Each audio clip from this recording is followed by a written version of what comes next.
Hello बच्चों, solution chapter का ये लेक्चर नंबर 18 है। हम लोगों ने 4 कोलिगेटिव प्रॉपर्टीज पढ़ी। वो चारों कोलिगेटिव प्रॉपर्टीज आपने देखा कि number of mole of solute के डायरेक्टली प्रोपोर्शनल टू होती है। आज बहुत ही इंपॉर्टेंट एक टर्म आएगा, इसे बोलेंगे वांट ऑफ फैक्टर। ये बहुत ही काम का है और याद रखिए यहीं से न्यूमेरिकल जो बनते हैं वो आपके कंपटीशन में और आपके बोर्ड में यहीं से क्वेश्चन बनते हैं, बहुत ही अच्छे क्वेश्चन।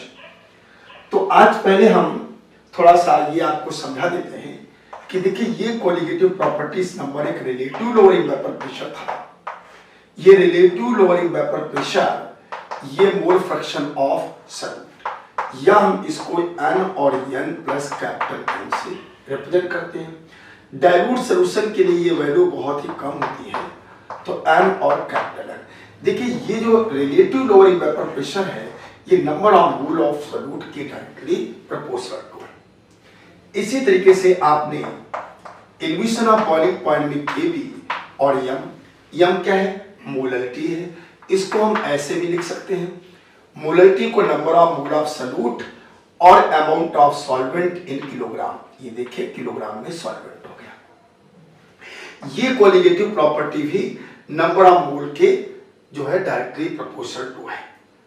और इसी तरीके से हम डेल्टा टी एफ पढ़ेंगे तो ये भी के बी और एम के एफ आ जाएगा यहाँ पर, और ये भी आपका के एफ और ये molarity N upon capital W A, यानी number of mole of solute and amount of solvent in kilogram, ये मोलरिटी होती है। तो ये भी इसी नंबर ऑफ मोल पे डिपेंड है। और लास्ट है ऑस्मोटिक प्रेशर, ये मोलरिटी और आरटी होता है, और मोलरिटी को एन अपॉन वी से कहेंगे, number of mole of solute upon volume of solution in litre. ये देखिए यहाँ ऑस्मोटिक प्रेशर भी नंबर ऑफ मोल के डायरेक्टली प्रोपोर्शनल टू होता है। तो ये चीज हम लोग पहले ही पढ़ चुके हैं कि जितनी भी कोलिगेटिव प्रॉपर्टीज होती हैं वो सब number of mole of solute के डायरेक्टली प्रोपोर्शनल टू होती है। ठीक, अब इसके बाद देखिए जो कोलिगेटिव प्रॉपर्टीज हैं, ये कोलिगेटिव प्रॉपर्टीज आपकी दो तरीके की होती हैं। यहां पर देखिए कोलिगेटिव प्रॉपर्टी, कोलिगेटिव जो प्रॉपर्टीज हैं ये जो है आपकी दो तरीके की है। नंबर एक normal colligative properties. Normal colligative property जो आप लोग पढ़ चुके हो, इसमें जो सॉल्यूट आपने यूज किया था वो सॉल्यूट ना तो डिसोसिएट हुआ था ना एसोसिएट हुआ था, सिर्फ वो सॉल्यूट जाकर के डिसॉल्व हो गया था। जैसे ग्लूकोज है, आपने यूरिया लिया, ग्लूकोज लिया, सुक्रोज लिया, तो ये क्या हुए, सिर्फ जाकर के डिसॉल्व हो गया। इसका मतलब नॉर्मल कोलिगेटिव में जो सॉल्यूट होता है, ये सॉल्यूट जो है ये डिसोसिएट नहीं होता है, डिसोसिएट नहीं होता है, और ना ही ये एसोसिएट होगा। कुल मिलाकर जो मॉलिक्यूलर स्टेट होती है, मॉलिक्यूलर स्टेट ऑफ सॉल्यूट, जो मॉलिक्यूलर स्टेट ऑफ सॉल्यूट है वो हमेशा क्या रहेगी, always same, always same, always same. ये मॉलिक्यूलर स्टेट ऑफ सॉल्यूट ये ऑलवेज सेम रहेगी। तो ऐसी कंडीशन में होगा क्या कि जो कैलकुलेटेड कोलिगेटिव प्रॉपर्टीज है, कैलकुलेटेड ये कोलिगेटिव जो प्रॉपर्टीज है, ये कैलकुलेटेड कोलिगेटिव प्रॉपर्टीज की वैल्यू एक्सपेरिमेंटल या ऑब्जर्व कोलिगेटिव प्रॉपर्टीज के बिल्कुल इक्वल होंगी। मतलब अगर सॉल्यूट का डिसोसिएशन एसोसिएशन नहीं हो रहा है तो आप ये समझिए कि जो कोलिगेटिव प्रॉपर्टीज आप कैलकुलेट करके जो वैल्यू निकालोगे वही वैल्यू बिल्कुल सेम एक्सपेरिमेंटल आएगी। अगर उसी सॉल्यूशन को हम आपको दे दें और आपसे कहें कि आप एक्सपेरिमेंट करके आप इस वैल्यू को निकालिए, तो वैल्यू वही आएगी जो कैलकुलेटेड वैल्यू होगी। ये कब होगा, जब डिसोसिएट ना हो सॉल्यूट, एसोसिएट ना हो। अगर दूसरी बात आ जाती है वो आपकी abnormal colligative properties, abnormal colligative properties. इस केस में क्या होता है, सॉल्यूट जो है ये डिसोसिएट हो जाएगा या डिसोसिएट होगा, या तो फिर उसका एसोसिएशन हो जाएगा, एसोसिएट हो जाएगा। एसोसिएट का मतलब होता है जैसे ये CH3 और COOH है और ये आपने कहीं पे मिलाया, तो मिलाने के बाद इसके दो मॉलिक्यूल इस तरीके से जाकर के एसोसिएट हो गए, मिल गए, डाइमराइज्ड हो गया। तो इस केस में क्या होगा, जो ये मॉलिक्यूलर स्टेट है ये चेंज हो जाएगी। देखिए एसिटिक एसिड का ये मॉलिक्यूलर स्टेट था, लेकिन अब ये हो गया डाइमराइज्ड हो गया, मॉलिक्यूलर स्टेट बन गया। तो यहां पे जो आपका होगा वो मॉलिक्यूलर स्टेट ऑफ सॉल्यूट ये चेंज हो जाएगा। और अगर ये चेंज हो जाएगा मॉलिक्यूलर स्टेट, तो ऐसी कंडीशन में जो एक कैलकुलेटेड कोलिगेटिव प्रॉपर्टीज होगी, ये कोलिगेटिव प्रॉपर्टीज आपके इस ऑब्जर्व्ड कोलिगेटिव प्रॉपर्टी से डिफर हो जाएंगी। ये दोनों वैल्यू एक जैसी नहीं होंगी, कैलकुलेटेड अलग और ऑब्जर्व्ड वैल्यू अलग हो जाएगी। जैसे हम आपको एक एग्जाम्पल करके दिखा रहे हैं, क्लियर हो गया है सब पूरा। अब देखिए हम आपको एक एग्जाम्पल समझा रहे हैं, बहुत ध्यान से समझिएगा। ये हमने बोल दिया कि 58.5 ग्राम NaCl is dissolved in 100 gram of water. Find elevation of boiling point. Elevation of boiling point. Elevation of boiling point. और यहां पर हमने Kf की वैल्यू दे दिया है, के elevation of boiling point Kb की वैल्यू दे दिया है 0.52 केल्विन Kg और मोल इनवर्स। इस तरीके से भी हमने वैल्यू आपको दे दिया। तो हम लोगों के पास फार्मूला है कि delta TB Kb small w 1000 upon यहां पर आएगा m1 इंटू कैपिटल W। इसकी वैल्यू दी हुई है 0.52 रुपया। स्मॉल w की वैल्यू दी है 58.5 और 1000 हो गया। मॉलिक्यूलर वेट NaCl है, इसका होता 23, इसका होता 35.5, पूरा ऐड करो तो 58.5 आ जाएगा। तो यहां पर 58.5 आ गया और यहां पे कैपिटल W 100 में 100 ग्राम सॉल्वेंट में डिसॉल्व किया गया है।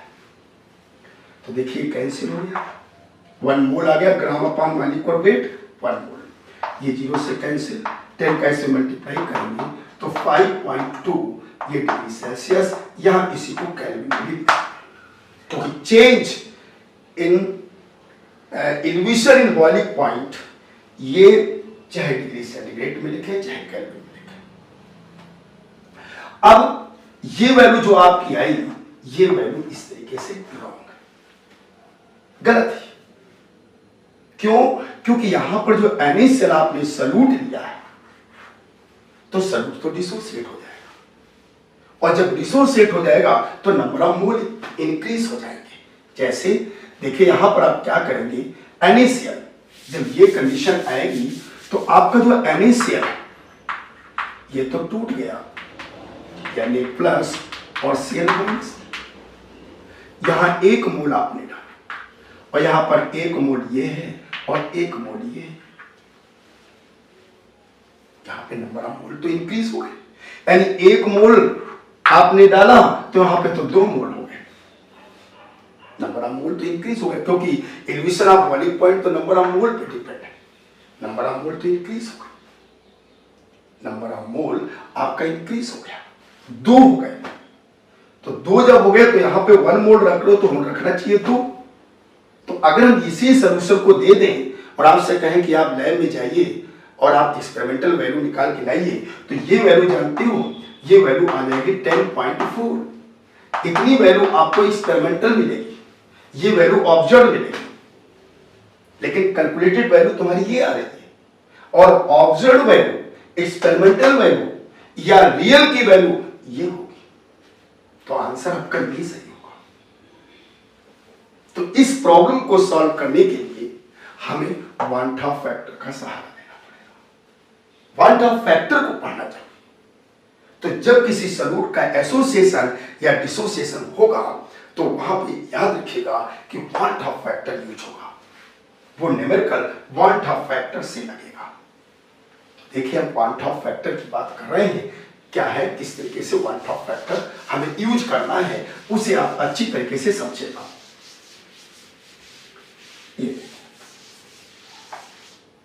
यहां पर वन टॉप फैक्टर आई होता क्या है? आई होता है total number of mole, total number of mole of solute, total number of mole of solute after dissociation,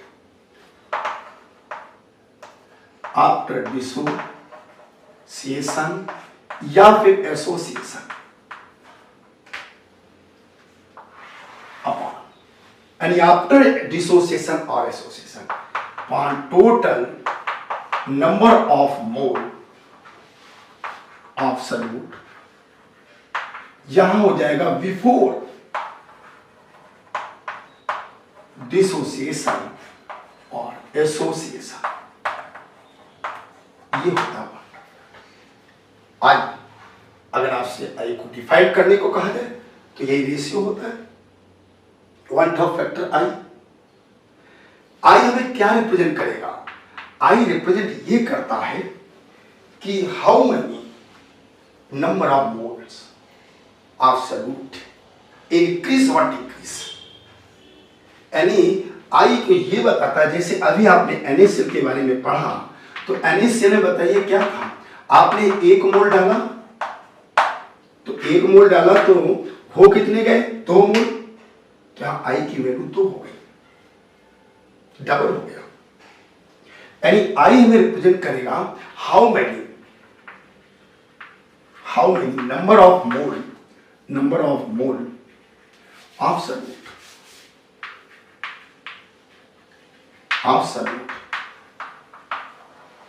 increase और डिक्रीज। अगर नंबर ऑफ मोल जितने इंक्रीज या डिक्रीज होगी तो क्वालिटेटिव प्रॉपर्टी उसी प्रकार से चेंज होगी। तो आई हमें ये शो करती, ये बताती है कि नंबर ऑफ मोल कितने इंक्रीज या डिक्रीज हो गए हैं। देखिए जैसे सबसे पहला केस हम लेते हैं डिसोसिएशन कंडीशन की। जैसे नंबर 1 लिखा डिसोसिएशन कंडीशन,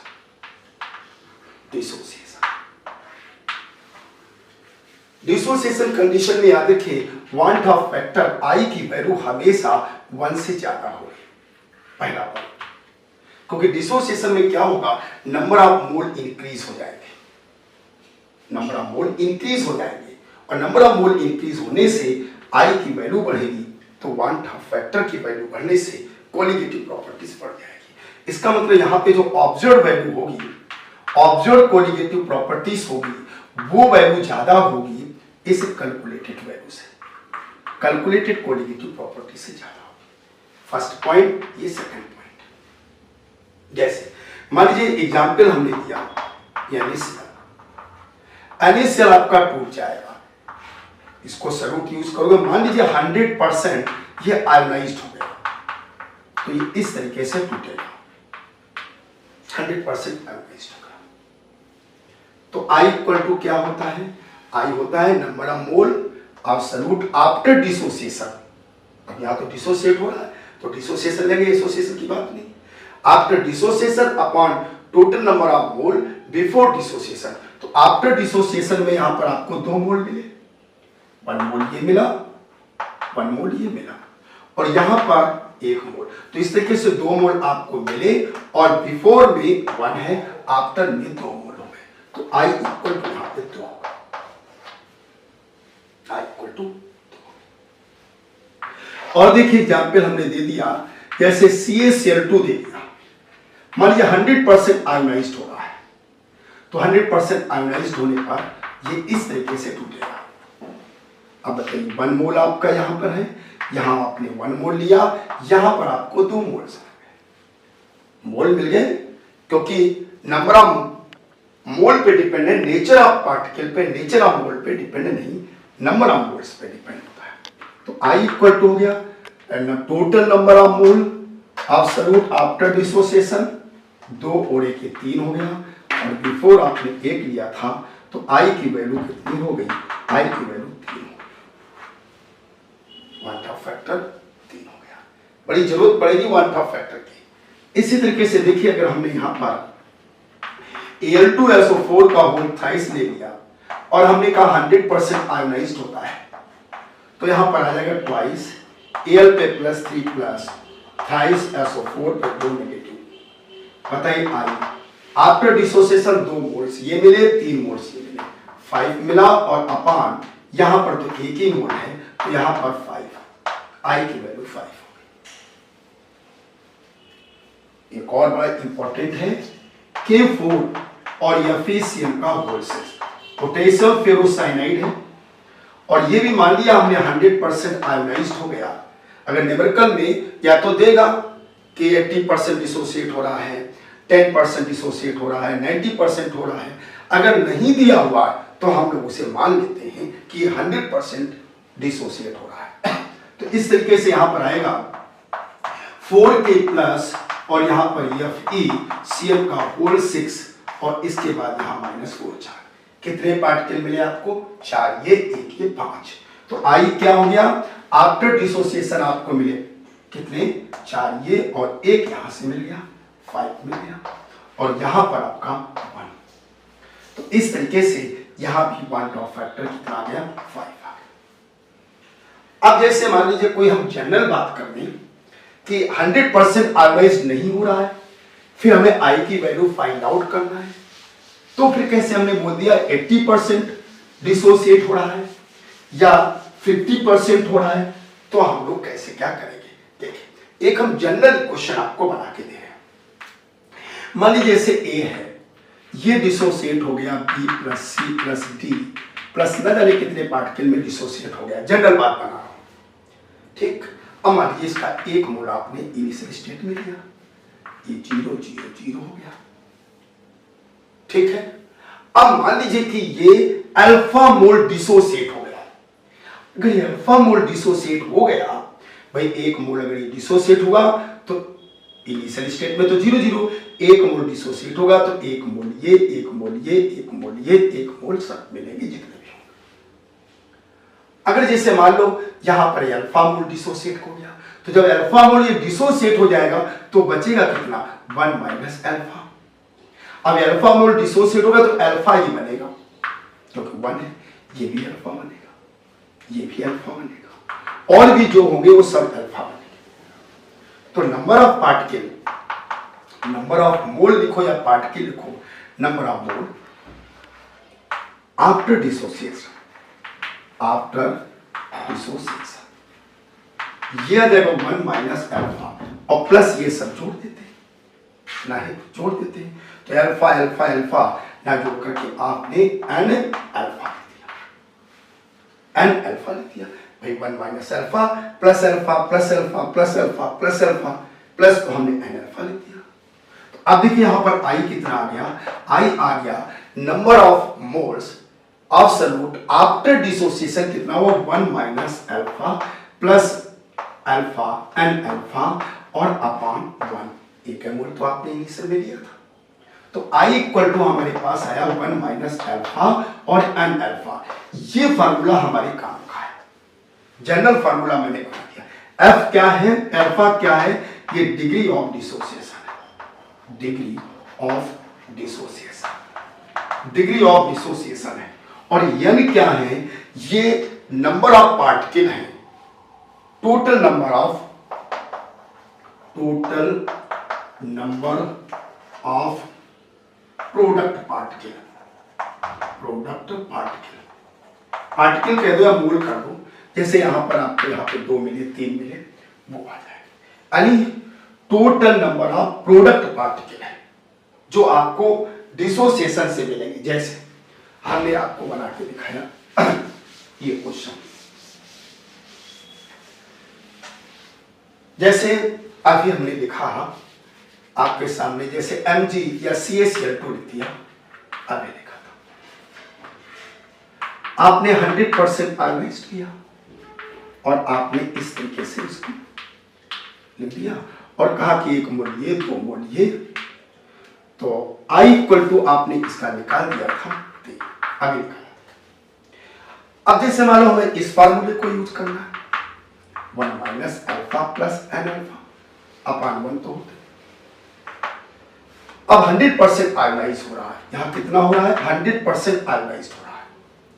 तो पहले तो देखिए एन कितने पार्टिकल मिले यहां पर, 1 ये 2 3, तो 1 माइनस अल्फा प्लस 3 अल्फा ये माइनस हो जाएगा, तो 1 माइनस यहां पर एक कम हो गया तो यहां पर आ गया 1 प्लस 2 अल्फा, ये कैंसिल हो जाएगा 2 अल्फा, ये आ गया इसके लिए।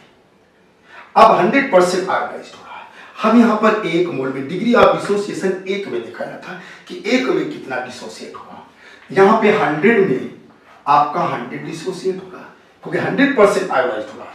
तो 100 में 100 तो 1 में कितना होगा 100 अपॉन 100 अर्थात 1, तो अल्फा की वैल्यू कितनी आ गई 1, अल्फा की वैल्यू 1 आ गई। तो यहाँ अल्फा के प्लेस पे हम 1 रखेंगे, तो 1 प्लस 2 इंटू 1, तो I इक्वल टू हमारे पास 3 आ गया, वही देखिए 3 आ गया।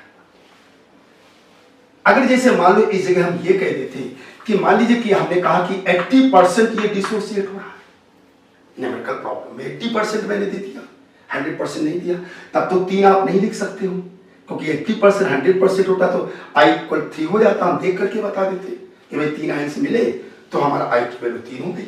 लेकिन हमने 80% कह दिया तो आप 3 नहीं कह सकते हैं। अब देखिए क्या होगा, 100 में कितना हुआ 80, 100 में 80% डिसोसिएट हुआ, तो 1 में 80 अपॉन हो गया 100, तो यहां पर अल्फा की वैल्यू आ गई 0.8, 0.8 आ गई। अब इस जगह हमें यही फार्मूला यूज करना पड़ेगा ये वाला, और यहां पे I आ गया 1 प्लस 2 इंटू यहां पे 0.8 आ गया, 0.8 अल्फा, ये 0.8 आ जाएगा। अब 0.8 का इसमें मल्टीप्लाई करेंगे 16, तो I इक्वल टू आ जाएगा 61.6, 1 जोड़ेंगे तो 2.6, ये I की वैल्यू आ गई। 80% के हिसाब से I की वैल्यू 2.6 आ गई। अब तो क्लियर हो गया, कोई भी हम आयंस दे दें, कितने परसेंट आयोनाइज्ड कर दें, आप फट से दिखा लेंगे। जैसे मान लीजिए एक और एग्जाम्पल आपको दिखा दें जिससे आपको क्लियर हो जाए। देखिए यहां पर हमने ये मान लीजिए ले लिया Al2SO4 का होल था, मान लीजिए हमने कहा कि 50% ये आयोनाइज्ड हुआ है, 100% कहते तो हमें पता चल जाता, तुरंत देख लेते कितने आयंस थे। ये देखिए ऐसे टूटा, तो टूटने के बाद 100% होता तो कितने आयंस मिले 5, I इक्वल टू 5 अभी निकाल चुका हूं।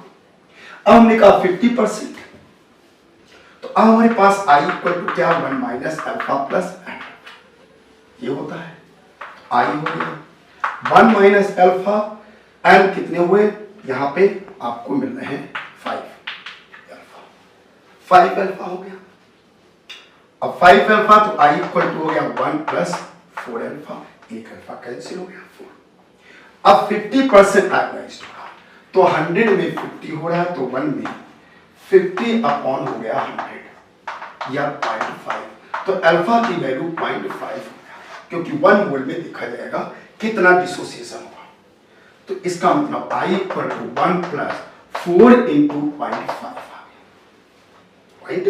5 कर दिया अल्फा की वैल्यू। अब इसका इससे मल्टीप्लाई करेंगे तो आएगा कितना 2, 1 छूट जाएगा, तो I इक्वल टू यहाँ पे 3 आएगा।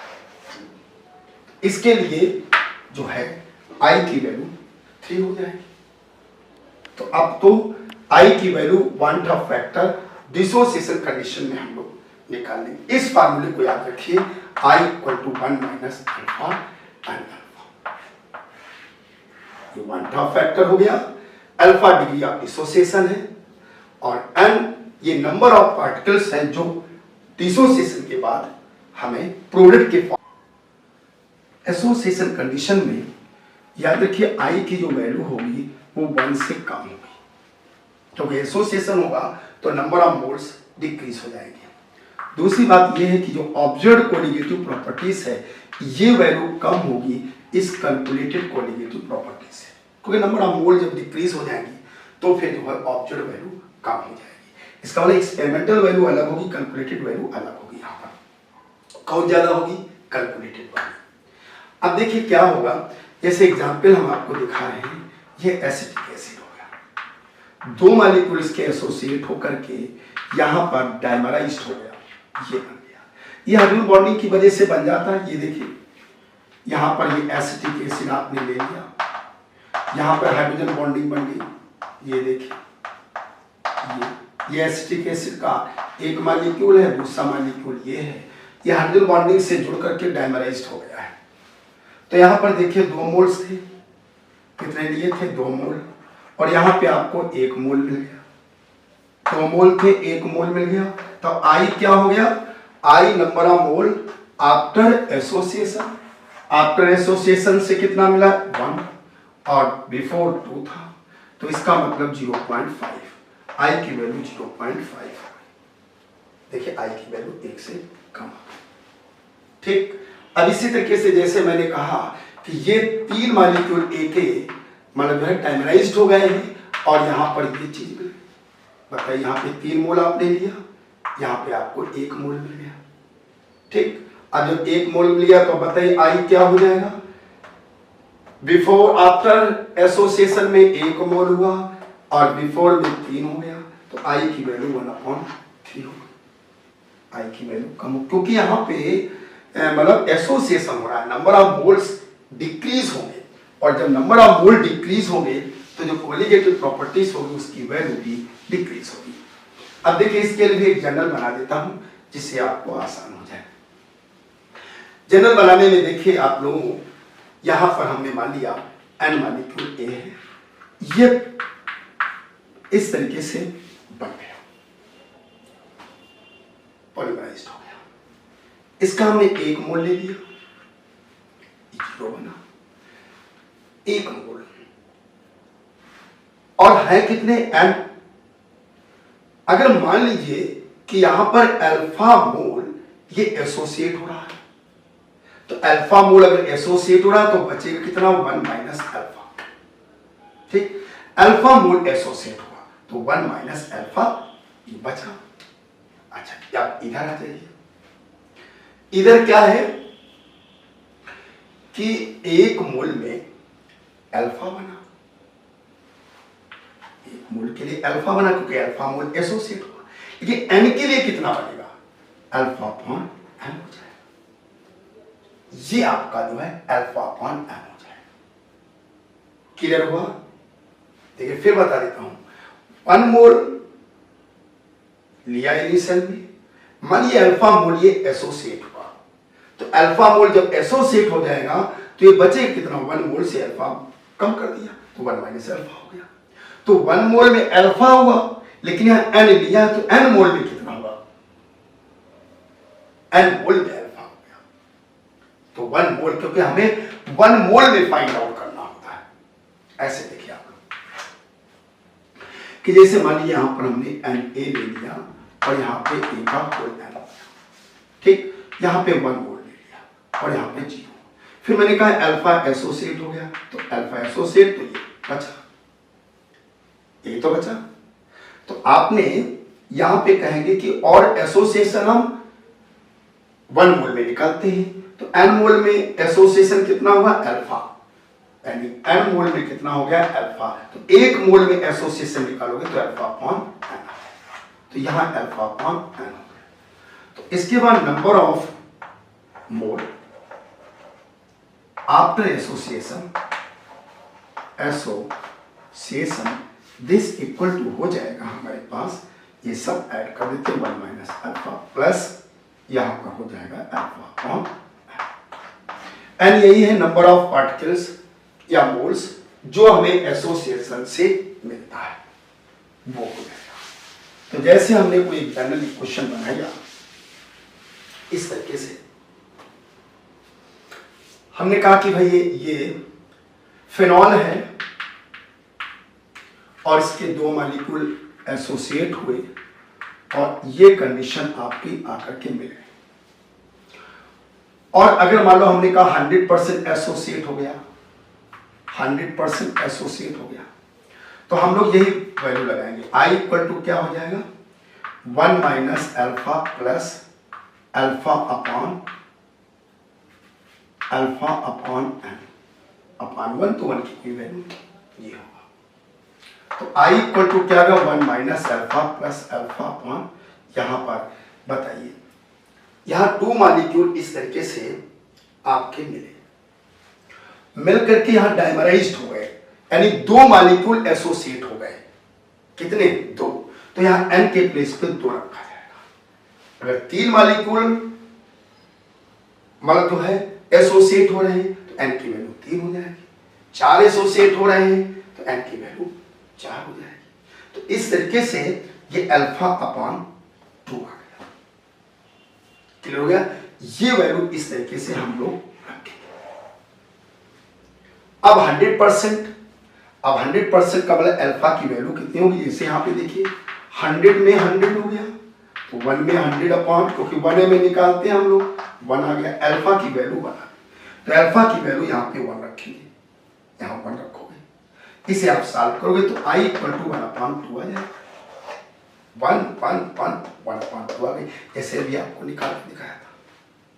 अब जैसे मान लीजिए यहां पर हम बोल दें कि ये मान लीजिए कि 40% ये मान लीजिए एसोसिएट हो गया, तो 40% 100 में कितना हो गया 40, तो यहाँ पे 40 अपॉन 100 तो कितना हो गया 0.4 आ गया, 0.4। तो अल्फा की वैल्यू 0.4 आ जाएगी, अल्फा की वैल्यू कितनी आ जाएगी 0.4।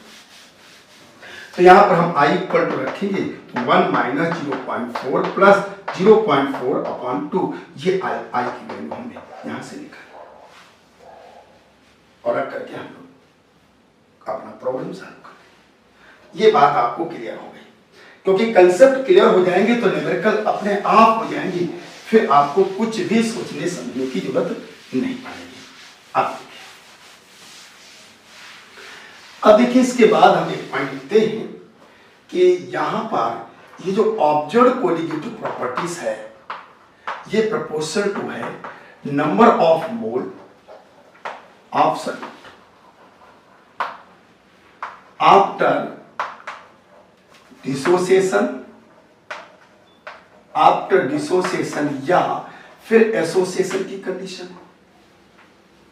और कैलकुलेटेड वैल्यू जो होती है, ये कैलकुलेटेड कोलिगेटिव प्रॉपर्टीज, ये है number of mole of solute, ये बिफोर डिसोसिएशन के है, बिफोर डिसोसिएशन या फिर एसोसिएशन की। प्रपोजल को इक्वल में करोगे तो कोई कांस्टेंट आ जाएगा मान लो कि, फिर ये हम डिवाइड कर देते हैं, इक्वेशन नंबर 1 2 से डिवाइड कर देते हैं, तो observed colligative properties upon calculated colligative properties, this equal to आ जाएगा number of mole of solute after dissociation या फिर association upon number of mole of solute before dissociation या फिर एसोसिएशन। अब ये बताओ क्या है, I है, I इसका मतलब observed colligative properties upon calculated colligative properties equal to I हो गया, इक्वल टू I। ये हमारे पास I। अगर ऑब्जर्व्ड कोलिगेटिव प्रॉपर्टीज हमें निकालना है तो observe colligative properties is equal to I और इसके बाद कैलकुलेटेड कोलिगेटिव प्रॉपर्टीज। ये बहुत ही जबरदस्त फार्मूला हो गया। कैलकुलेटेड वैल्यू का फार्मूला आपको पता है। देखिए ऑब्जर्व कोलिगेटिव प्रॉपर्टीज में मान लो हमने कहा टीबी ऑब्जर्व यानी एक्सपेरिमेंटली क्या हो जाएगा आई, फिर कैलकुलेटेड वैल्यू क्या होती है केबी और एम, और एम की वैल्यू तुम लोग जानते हो क्या, यह मोलरिटी है, इसको हम लोग small w 1000 upon m1 into capital W करते हैं, आई का मल्टीप्लाई करते हैं। इसका मतलब अगर जो नॉर्मल कोलिगेटिव प्रॉपर्टीज है कैलकुलेटेड वैल्यू में आई का मल्टीप्लाई कर दें तो हमें एक्सपेरिमेंटल वैल्यू प्राप्त हो जाएगी, हमें ऑब्जर्व वैल्यू मिल जाएगी, हमें रियल वाली वैल्यू मिल जाएगी, हमें सही वाली वैल्यू मिल जाएगी। कब? जब सलूट हमारा डिसोसिएट या एसोसिएट होगा। अगर सलूट डिसोसिएट या एसोसिएट नहीं होता है तो आई की वैल्यू 1 रहती है, आई की वैल्यू ना घटती ना बढ़ती है, तो हमारा जो है आई फिर हम लोग लिखते नहीं। इसी तरीके से यहां पर depression in freezing point observe जो वैल्यू होगी आई, और यहां पर केएफ, और इसके बाद यहां पे आ जाएगा small w 1000 upon m1 into capital. इसी तरीके से ऑस्मोटिक प्रेशर, ये ऑब्जर्व वैल्यू हमारे पास आ जाएगी आई, और इसके बाद यहां पर WRT अपॉन M1 और P। इसी तरीके से रिलेटिव लोअरिंग वेपर प्रेशर, ये भी तो कोलिगेटिव प्रॉपर्टीज है, ये हो जाएगा PA0 this equal to I and zeta P। मतलब I want of factor I, तो I निकालना हमें अच्छी तरीके से आना चाहिए, क्योंकि I के बिना सारे फार्मूले खराब हो जाएंगे, न्यूमेरिकल हम लोग नहीं लगा पाएंगे। अब देखिए हम आपको न्यूमेरिकल बताते हैं।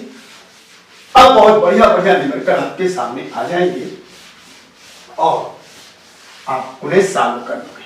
पूरा कंसेप्ट मैंने आपको पहले समझाया है कि कैलकुलेटेड वैल्यू और ऑब्जर्व वैल्यू क्या है, ठीक है। अब जैसे हमने क्वेश्चन बनाया और इस क्वेश्चन को आप लोग अच्छी तरीके से आप लोग समझिए। जैसे क्वेश्चन में हमने बोल दिया कि सपोज कीजिए कि एक कोई सब्सटेंस है जिसमें पहले तो ऐसे थोड़ा सा नॉर्मल क्वेश्चन आपको दिखाऊं। जैसे क्वेश्चन एक पैदा हो गया, first question, which of the following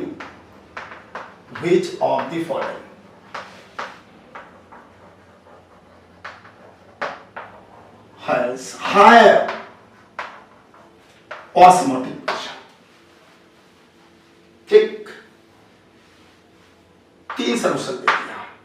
1 m यानी मोलरिटी है, दे दिया NaCl, 1 m Na2SO4, 1 m और यहां पर दे दिया Al2SO4 का होल थ्राइस, ये दिया। अब अगर देखिए यहां पर सब इलेक्ट्रोलाइट है, सब डिसोसिएट। अभी हम लोग मान लेंगे कि 100% आयोनाइज्ड हो गया, नहीं तो फिर लिख कर दे हमें कौन कितना आयोनाइज्ड होगा, नहीं कर दे रहा है तो हम मान लेंगे 100%। तो बताइए ऑस्मोटिक प्रेशर का फॉर्मूला क्या होता है, ये RT, लेकिन यहां I भी रहेगा। यह ऑब्जर्व कोलिगेटिव प्रॉपर्टी I का मल्टीप्लाई इसमें होगा क्योंकि सभी इलेक्ट्रोलाइट हैं, इसलिए I रहेगा। ये वैल्यू तो सबके लिए कांस्टेंट है। अब इसकी वैल्यू 1 हो गया, RT मान लीजिए दे लेता हूं, और I की वैल्यू इसमें 100% आयोनाइज्ड होगा, तो 100% आयोनाइज्ड होने पर भी बताया था I की वैल्यू इसकी 2 हो जाएगी, तो इसमें 2 का मल्टीप्लाई। इसके लिए पाई यम तुम्हारा 1 हो गया, RT हो गया, I की वैल्यू देखिए यहाँ पे 3 आयंस मिलेंगे तो 3 का मल्टीप्लाई हो गया। इसके बाद इसका पाई लिखोगे तो यहां पर आपका मोलरिटी 1 है तो 1 रखोगे, RT सेम रहेगा और इसमें देखिए आपको 5 आयंस मिलेंगे। अभी सब मैंने तोड़ के दिखाई थी सब। तो यहाँ पे 1 था फैक्टर 5। तो सबसे ज्यादा ऑस्मोटिक प्रेशर इसका होगा, फिर इसका होगा, फिर इसका होगा। समझ गया कि नहीं समझ गया? आई की वैल्यू निकालने के लिए क्या हमने यानी सेल को तोड़ दिया, यानी प्लस और Cl माइनस। तो I इक्वल टू क्या 100% हम मान लेंगे, 2 मिले 2/1 हो गया, तो इसका 2 हो गया। उसमें जब Na2SO4 तो आप तोड़ेंगे ये ऐसे, तो ये टूटेगा twice Na plus SO4 2 negative, देखिए 3 आयन मिलेंगे तो 3/1 3 हो जाएगा। Al2SO4 का होल था, इस आप लोगों ने तोड़ के क्लियर हो गया। तो बताओ सबसे ज्यादा ऑस्मोटिक प्रेशर किसका होगा? इसका। इसका ज्यादा होगा, फिर इसका होगा, फिर इसका होगा, क्योंकि मोलरिटी तो सेम है। तो आई के ऊपर डिपेंड है कि आई जिसका ज्यादा होगा उसी की ऑस्मोटिक प्रेशर ज्यादा हो जाएगा। दूसरा क्वेश्चन, इसमें दूसरा क्वेश्चन ये है कि 1m यानी से ले लिया, 1m मान लिया हमने यूरिया ले लिया, और 1m हमने ले लिया बेंजोइक एसिड या एसिटिक एसिड ले लिया CH3COOH, और हमने कहा कि भैया बताइए इसमें किसका ज्यादा होगा। ठीक है, तो ये कंसंट्रेशन सेम है, पाई इक्वल टू MRT, ये तो सबके लिए सेम है। RT और I का मल्टीप्लाई करना पड़ेगा, तो इसके लिए I की वैल्यू कितनी होगी 2। तो यहां पर हम लोग रखेंगे 1 इंटू R की वैल्यू 0.08, या हटाइए जो कुछ सबके लिए सेम होगी, 1 इंटू RT इंटू 2 हो गया। इसमें I इक्वल टू MRTI, लेकिन यहां पे देखिए ये सल्यूट है यूरिया, इसका ना एसोसिएशन होगा ना डिसोसिएशन होगा, तो इसके लिए I की वैल्यू 1 होती है। या हम I को यहां पे इस्तेमाल ही ना कर, कोई जरूरी नहीं, अगर लगाते हैं तो 1 होगा, क्योंकि उसका एसोसिएशन जितना कितना है, अगर 2 मॉलिक्यूल लोगे तो 2 ही मिलेंगे, 1 लोगे तो 1 मिलेगा, तो 1/1 हो जाएगा। तो यहां पर इसकी वैल्यू 1 इंटू RT ये आया, और यहां पर 100% होगा एसोसिएशन, तो यहां पे आपका M RT और I, तो ये 1 हो गया और RT। अब देखिए ये बेंजो एसिटिक एसिड आपका डायमराइज्ड हो जाता है, इसका एसोसिएशन हो जाता है। तो एसोसिएशन जब इसका होता है तो ये इस तरीके से एसोसिएट हो जाता है CH3COOH का होल ट्वाइस 2 मॉलिक्यूल। अब I इक्वल टू यहाँ पे 1 मॉलिक्यूल, यहाँ पे अपॉन 2 I 100% मान लीजिए हम लोग क्या एसोसिएशन हो गया 1/2 हो गया। तो इसके बाद I के प्लेस पे 1/2 रखें। बताओ सबसे वैल्यू किसकी ज्यादा होगी? इसकी। तो इसका मतलब ऑस्मोटिक प्रेशर, चाहे ऑस्मोटिक प्रेशर की बात करो, चाहे आप इल्यूशन ऑफ बॉइलिंग पॉइंट की बात करो, चाहे डिप्रेशन ऑफ फ्रीजिंग पॉइंट की बात करो, चाहे रिलेटिव लोअरिंग वेपर प्रेशर की बात करो, सबसे ज्यादा होगा 1m या Cl, इसका सबसे ज्यादा होगा। फिर दूसरे नंबर पर आपका ये आएगा यूरिया, 1m यूरिया का ये दूसरे नंबर पर आएगा, और इसके बाद सबसे कम इसका होगा एसिटिक एसिड का। बड़ी इंपॉर्टेंट क्वेश्चन। इस तरीके से ये आपकी ऑस्मोटिक प्रेशर का order, evolution of boiling point का, सभी क्वालिटेटिव प्रॉपर्टीज का ऑर्डर।